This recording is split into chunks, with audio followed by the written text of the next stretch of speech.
Hi everybody, welcome once again to the Adventures Travel Club television show. Betty, this is our first morning in Athens, and right? look at the beautiful morning that it is. It's just a gorgeous morning and we're all excited about starting out on this adventure in Greece. Right, and the sun is just coming up over those Grecian hills, and so we're going to load up on our bus and be on our way. So we invite you to be with us today on the Adventure Travel Club television show. Well, you know, Betty, I have waited for this for a long time. You've been to Greece before, but this is my first adventure here, and it's great. And this hotel where we are, whoa, talk about a great place. Woo, woo, woo. It was a little out, not right in the heart of town, but it was so beautiful, and we had such wonderful transportation back and forth, so that it just worked out wonderfully well for us. You have to admit, this was in the high rent district It's over a here. five-star hotel, Yes, and it was lived beautiful. up to its reputation. Certainly did. There were a couple of little chapels right outside the main entrance of the hotel here where we stayed, and so I want to go and take a look at some of these, and one of them was closed, but the other one was open,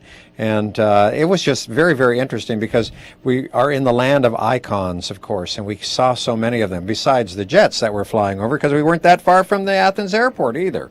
Well, I guess I said we were in not a good location, but we could have still the airlines and stuff, and cars. Okay, wait until you see. Here we go. And my name is a Greek one. I know it will be confusing you, although it is very simple really. It's Greek, however. Smaro.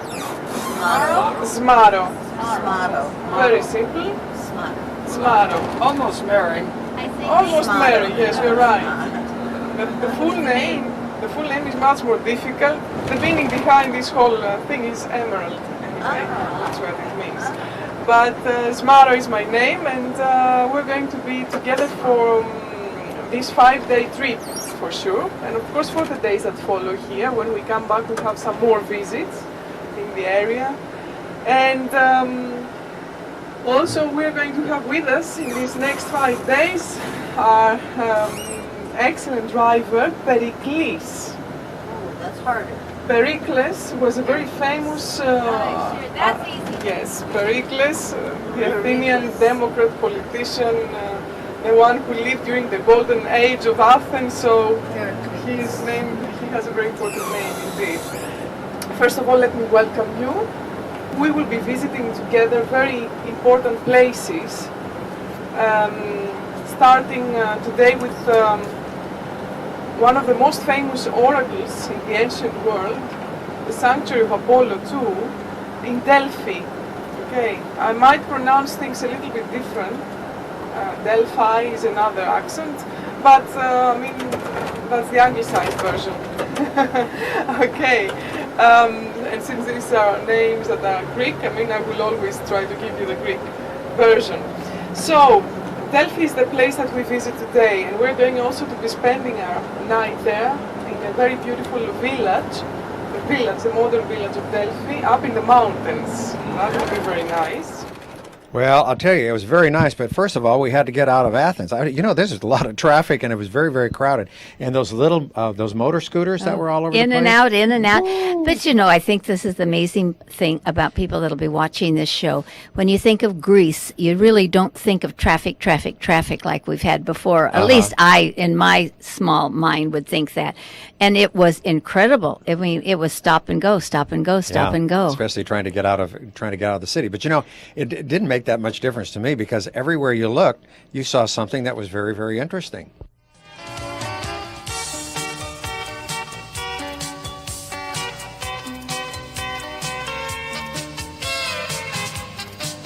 Here we are definitely in the heart of Athens. I mean, this is the very center. There is a central square here, Constitution Square or Syntagma. The Greek Parliament is here also on the right hand side, you can see it. And there are two guards also down there, you can see them dressed up in the Greek traditional costume on the right, in front of the monument to the unknown soldier.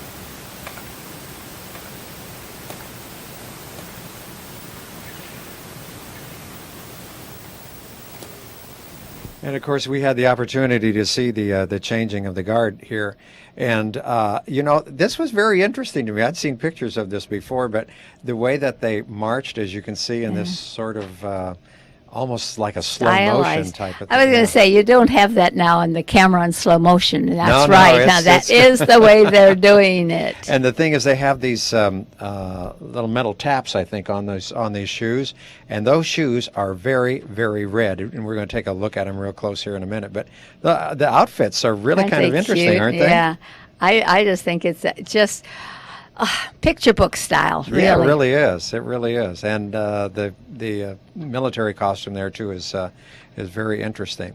Anyway, they do this a few times a day, and of course, this building, the Parliament building, faces the Constitution Square, which is sort of the main part of, or the heart, I guess we should say, of downtown Athens. So, and right underneath this, Betty, is one of the most modern subways that I've ever seen in the world. It's just located right underneath this, and we'll show you pictures of that on another program. But right now, I think just watching these guards and the type of thing that they're going through, to me, it was very interesting. A little different than what we saw in London. Yeah, the whole style is different, but both of them have beautiful outfits that they wear that are really outstanding. Yes, I think this is it looks to me very difficult because it's an intricate step that they're doing, and it has to be all in unison like that.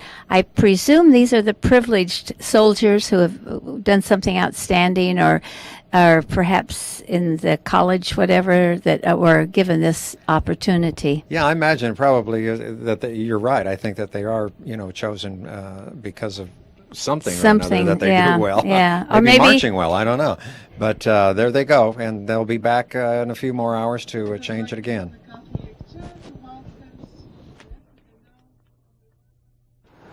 On the right we have the Catholic Church of Athens. We left it, and now on the right we will see again all this during the city tour. The first building on the right with the two statues is the Greek Academy. We have the statues of Apollo and Athena up there. The second building is the Greek University, this one on the right always. And the third building is the National Library. Traffic in the center of Athens, you should know, although it is not very apparent, is regulated. In what way? There is a system for the weekdays.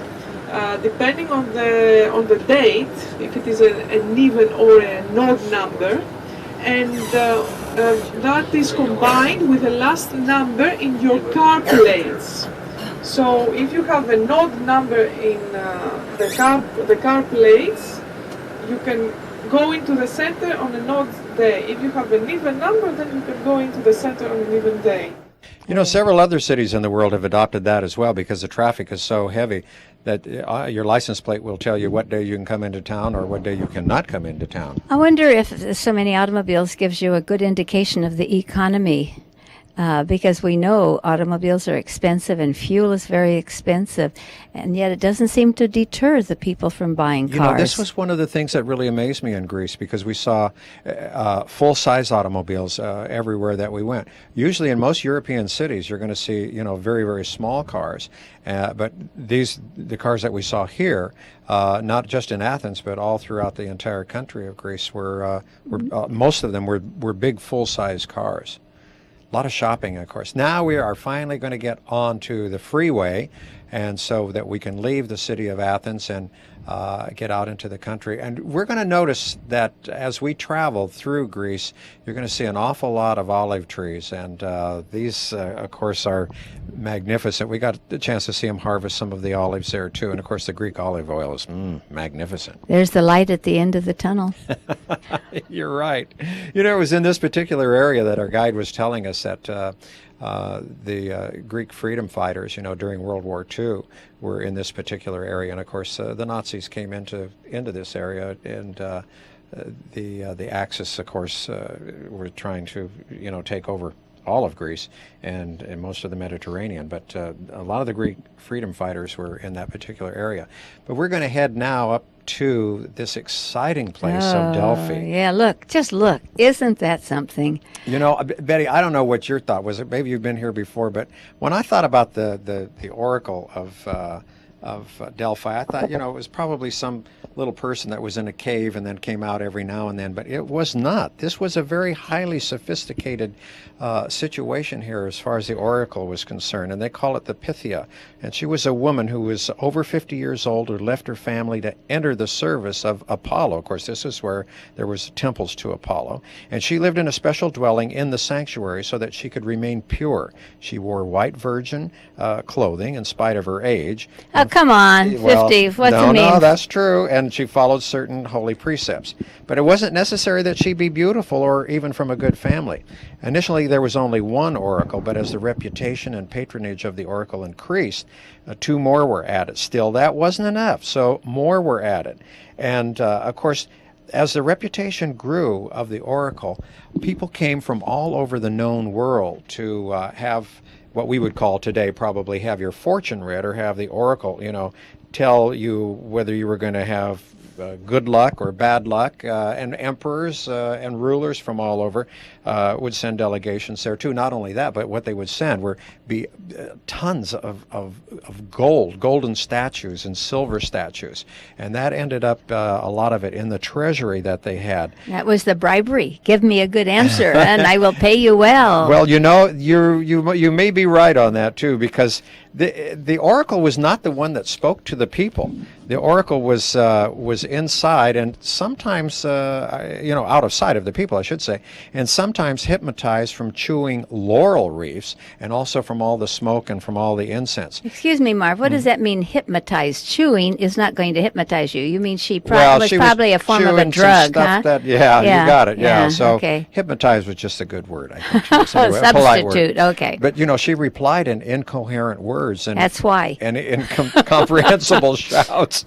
But so they had the priests there. Now that's that what we're seeing there is the treasury, the building there that they're reconstructing, and we see drawings of what it must have looked like in this whole area. Anyway, the priests would interpret the what she was shouting and and giving you in incoherent words, and so then the priests would give these answers, but sometimes the answers weren't too clear either. They were pretty ambiguous, and so a lot of times you could kind of interpret it the way that you wanted to. Very gullible people too. They were. Well, it hasn't changed. But Marv, we do that ourselves today. It hasn't changed. We can take an answer for something and make it be what we want it to be, even though that isn't the true way. So we still continue to do that ourselves. Well, sure. Look at all the ads that you see for those people who will read cards and read other things such as who knows the cards. I say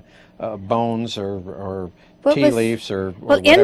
entrails Yeah. where they were used in here, huh? They did that here too. In fact, they had Golly. all sorts of different ways of prophesying in those days, according to what we were told and what we read.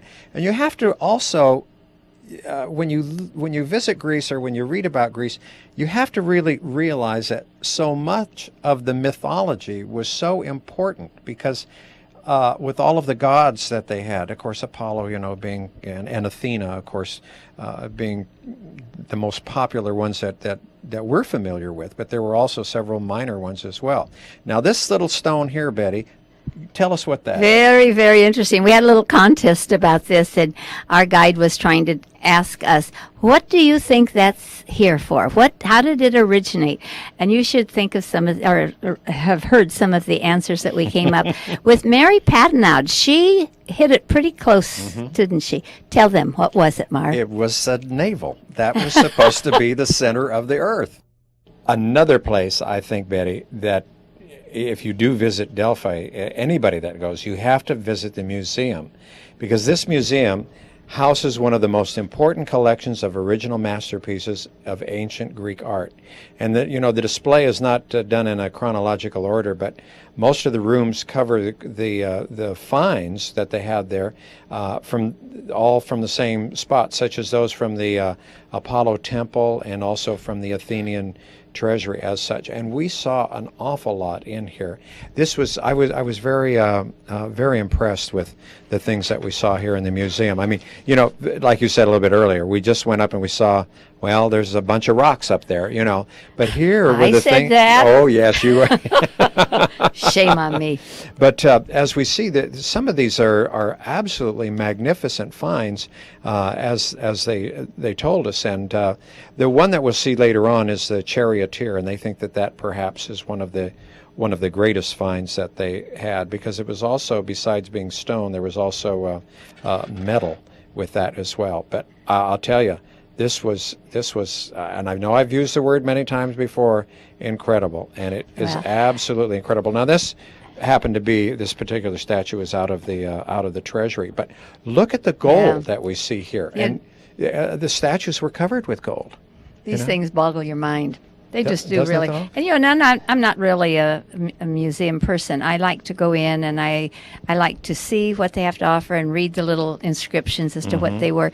But I don't like to stand for 15 minutes and hear a long diatribe on the dates of what this and that and the other thing. Well, you'll soon forget the dates. You do that's forget, for sure, but right. she does a good job. Oh, this was great. Now, this was a bull, and this bull was covered with gold. This was amazing. They had pictures of what they thought that it, must have looked like, originally. But there was so much statuary that was decorating the whole area here of Delphi. I mean, just absolutely incredible things. I think that when I look at the artistry, the beautiful facial features, that really the work of the artisans was just exemplary. And to think that some of this was saved, so that we're seeing here and kind of put back together again, but that it didn't totally deteriorate over these centuries.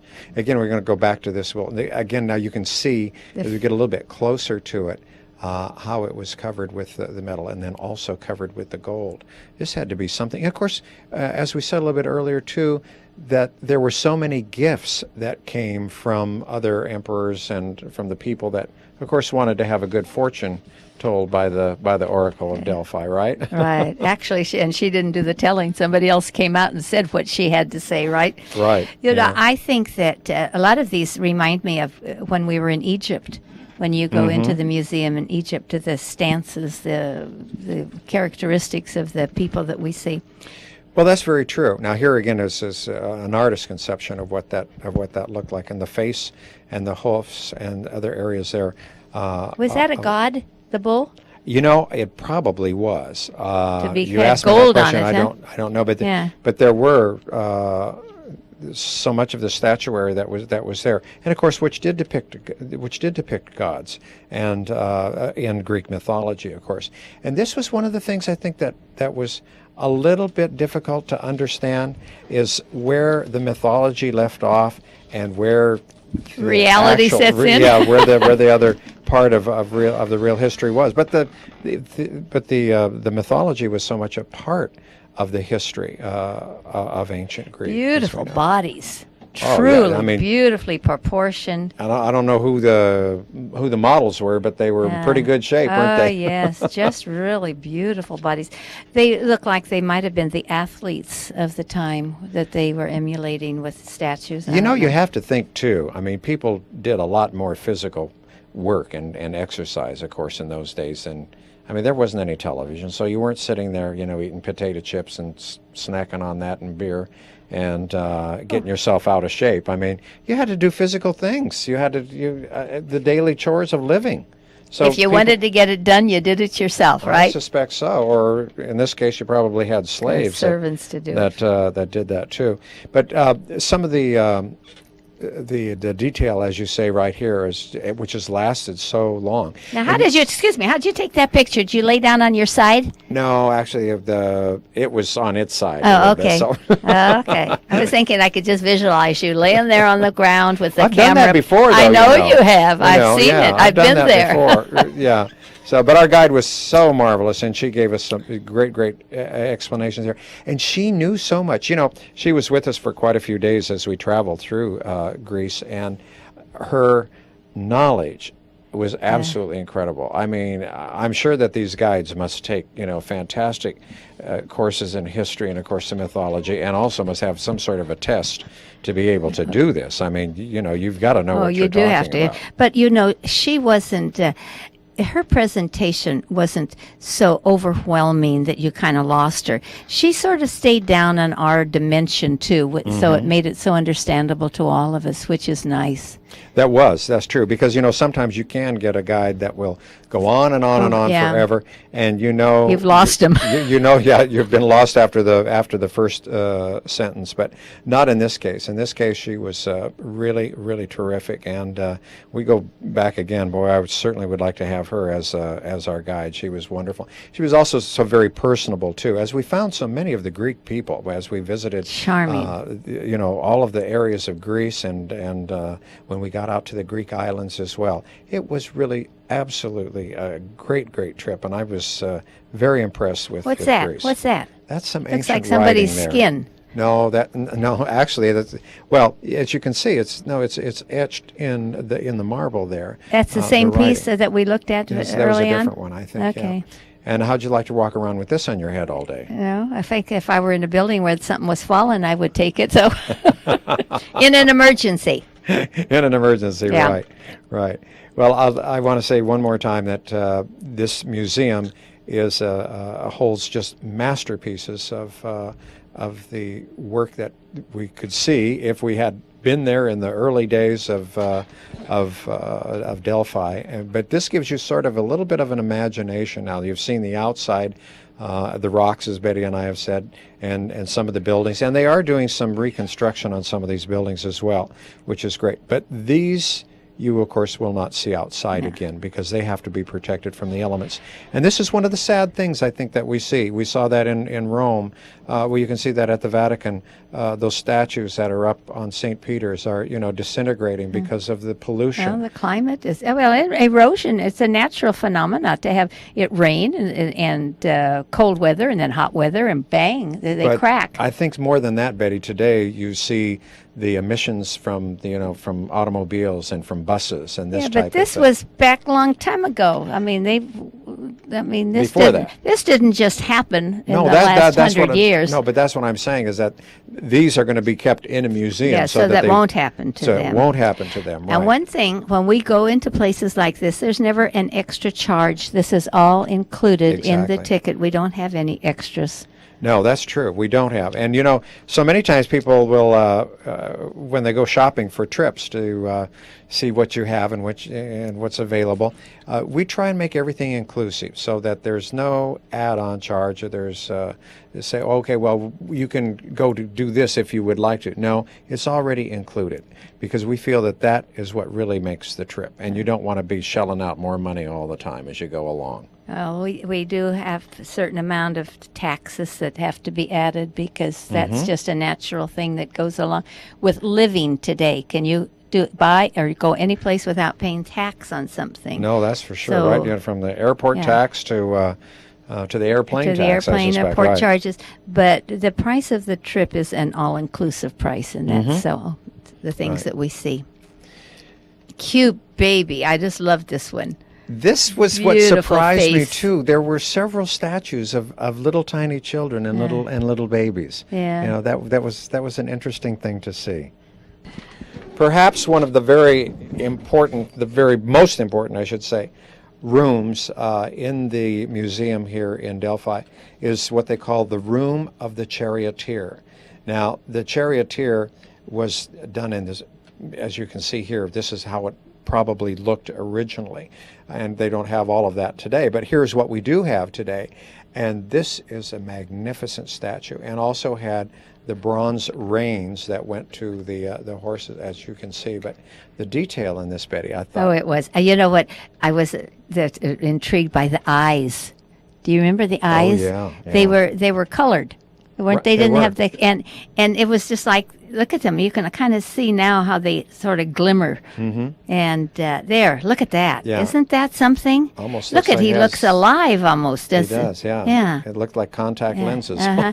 Oh, he was absolutely beautiful. Just a beautiful man. It was a great, great statue, Yeah. I will say that. And we take a look, and even the hair on his head was, was carved into this, as we can see here. Yeah. The detail on this particular one was absolutely incredible. That's why it has a special niche for I in suspect the so. museum, because he is an outstanding piece of art.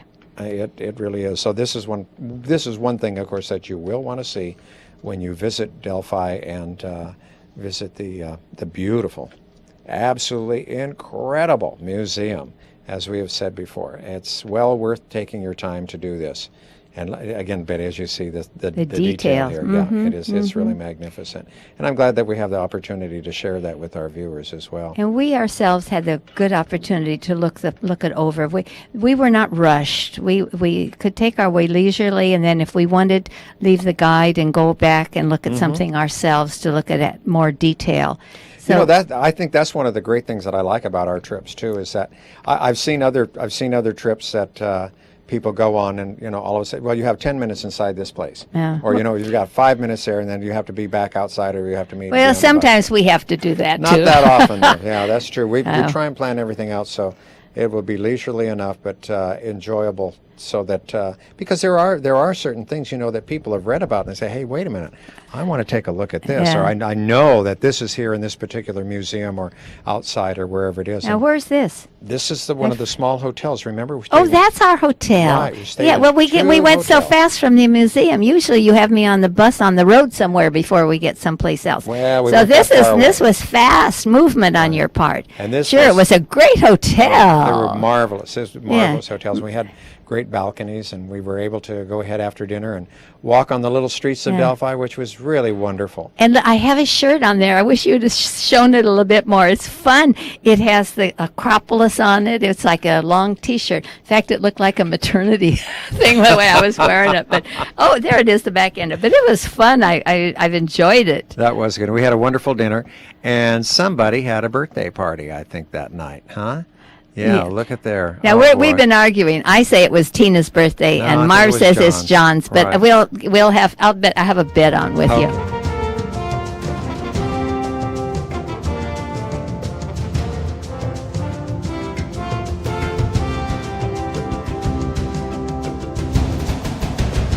That's all the time that we have right now. So if you're interested in any of the trips that we have coming up, give Betty a call 488-7443. and we'll see you next time. Bye-bye for now. Bye bye.